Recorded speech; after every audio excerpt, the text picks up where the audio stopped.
There has certainly been a lot to celebrate in the last few weeks with the release of Destiny 2 Shadowkeep, and what I would say has been a pretty successful overall DLC launch.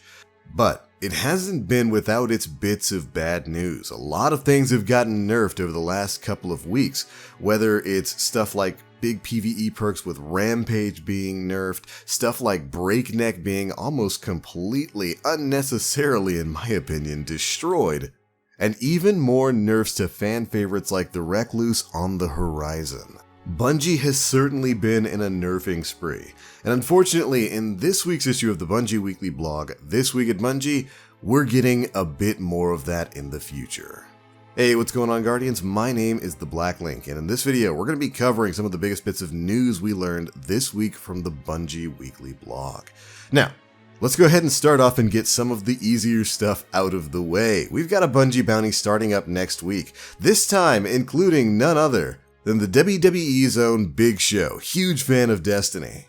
Next week on October 19th, starting at 2 p.m. and going to 4 p.m. Pacific time, Big Show will be joining up with Bungie to play a few strikes, some Vex Offensive, and then even finish up with some Crucible, over on the PlayStation 4 platform.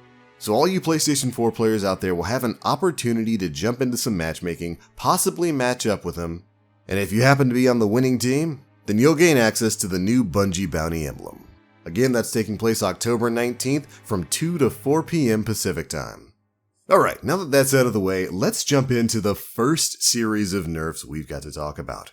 Super Energy and how it refunds with kills. This is actually something that's been addressed before, but it's specifically targeting Titans with the Striker Super, and of course, Warlock's Dawnblade. And of course, the bottom trees for both respectively. The way these supers work right now is when you get kills, it gives you some of your super energy back, allowing you to extend your super. Both of those got nerfed previously, and they're getting nerfed again. Here's how. First up, we've got the Striker's Code of the Juggernaut bottom tree path. The first change is coming to Trample. They've tuned the amount of super energy returned per kill. They've reduced the amount returned possible per kill from 15% to 13% before the diminishing returns. They've also reduced the low end of the diminishing returns from 5% to 3.25%. The way that basically works is the stronger the enemy you kill, the more super energy you got back. So that's been reduced on the low end when you're killing stuff like Thralls and Acolytes and whatnot. And they've changed the kills for the diminishing returns by splitting them out between players and combatants. Previously, this point of diminishing returns started at 15 kills. Now it's 14 combatant kills or 7 player kills in the Crucible. Players count for 2 times towards the diminishing returns. Next up, the cost of the light attack in Super, that's the shoulder charge attack, has been increased by 50%, bringing it up from 2% total cost of your super energy to 3%. And finally, regeneration on kill no longer procs on super kills, meaning you're no longer going to restore your health every single time you get a kill on that super. Major nerfs to the Code of the Juggernaut there. Basically, you're going to be getting less super energy back per kill when you're running bottom tree. You're not going to be regenerating from those super kills anymore. And those diminishing returns are going to be starting up a bit earlier at 14 kills now rather than 15 kills in PvE and 7 kills in PvP. So you'll definitely be seeing the Striker Super out there in the wilds a little bit less. Well, at least it won't be lasting quite as long as it does right now. But that's not where the pain train stops, because next up we've got some changes to Dawnblade's Attunement of Flame. First up, we've got changes to Everlasting Flames. They've tuned the amount of super energy returned per kill. It's handled differently than Striker as this attack is an AoE.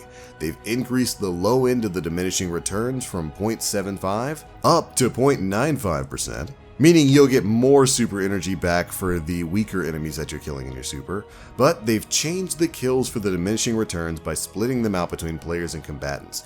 Previously, you hit those diminishing returns once you reached 30 kills. Now they've split that out to make a difference between PvE and PvP. In PvE, it's now 21 combatant kills, while in PvP, it's 7 player kills.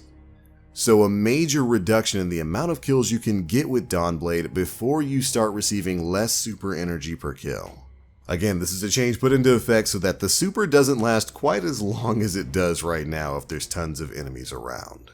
These are two very big nerfs to two of the most popular super classes out there right now. And while I can definitely understand it in some cases, Striker Titan was a bit annoying to run around against, especially in PvP with the one-eyed mask and all the kinds of things you can pull off with that.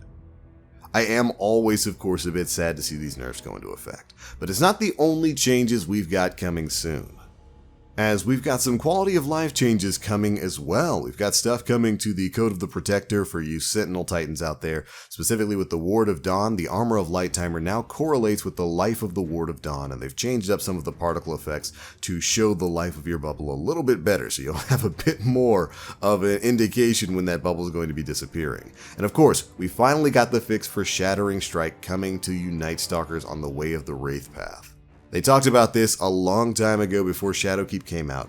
Basically, there's a bug in which Shattering Strike's activation window has been reduced to 3 seconds along with the True Sight buff.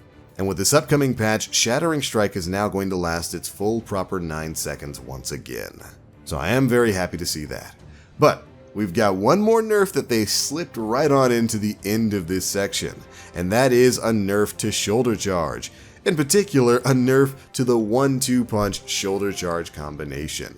Yeah, that's getting nerfed. Apparently, the only reason you can do that right now is because of a change that they made with Shadowkeep that was made to kind of accommodate the Tempest Strike ability. Basically, it allows for you to fire a shot of a weapon without getting rid of your shoulder charge, so long as you hip fire it and you don't ADS, which is what people are doing right now with shotguns like the Last Man Standing, or really anything that's got the 1-2 punch perk available. You can mix that with the Peregrine Greaves to deal massive amounts of damage. You go towards an enemy, you jump up, you build up that shoulder charge, then you blast them with a shotgun with 1-2 punch. That gets activated, that bonus melee damage gets mixed with the bonus melee damage of Peregrines, and you can put out an incredible amount of hurt. Well, that's getting taken away sometime real soon. They're basically going to be reverting the change that they made for Tempest Strike, so you're no longer going to be able to get that shot off and still activate your shoulder charge. Always a bummer, but believe me, we knew this one was coming. Take advantage of it while you can, get those easy Nightfall scores.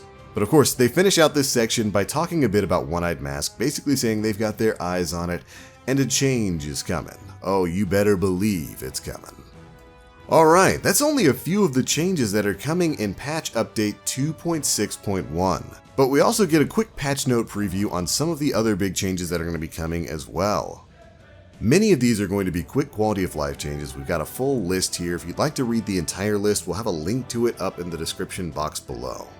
But there's going to be a lot of small things, like fixing the super icons in the PvP HUD for Forsaken supers. They're fixing the Reckoning cheese with Warlocks right now. If you've got a Titan character, you can actually go with your Warlock into Reckoning Tier 1, and whenever you deposit weak modes, it's going to give you Titan gear. It's actually a fantastic way to get your Titan leveled up if your Warlock is your main character. If you got your Warlock up to 950, but maybe haven't started your Titan yet, you can go into Reckoning Tier 1 right now, deposit some modes, you'll get Titan gear.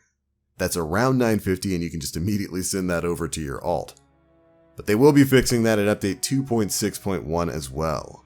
And in addition to that, one of the big changes that they're making is to the Phantasmal Core item, which you use to purchase essences from the Lectern of Enchantment. They're raising the stack cap of that item from 3 to 999, and I could not be happier. It's pretty easy to farm those things up, so it was definitely a bit frustrating to see that you could only hold 3 at a time. Very happy with that change. Additionally, there's going to be some quality of life changes coming to the game on PC for the Steam platform, with some changes that are going to allow players to more easily communicate with each other and add friends and invite people to your game. Like I said, you can find a full list of these smaller changes in the TWAB itself. There's a link in the description box below. After that, we got a neat little art showcase, giving proper shoutouts to a lot of the designers over at Bungie who brought the beautiful world of Destiny 2 and Shadowkeep to life.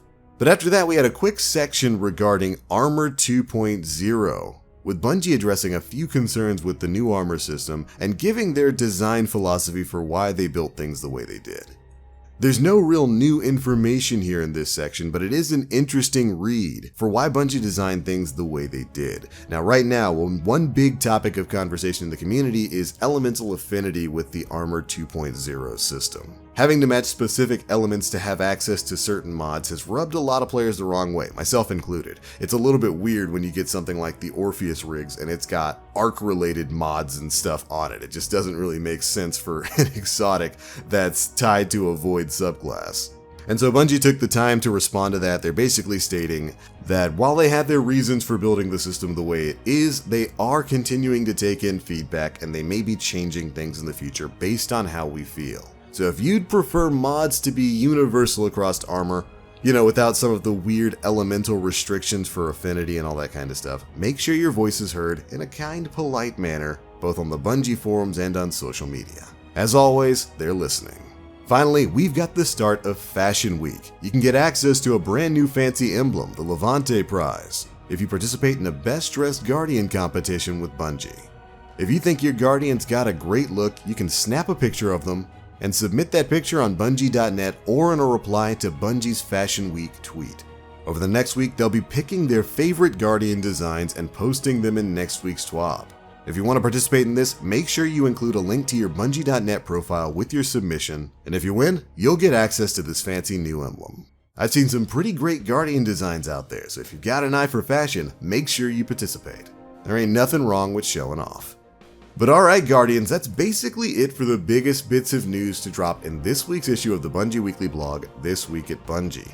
A lot of nerfs on the horizon on top of a few nerfs we've already gotten.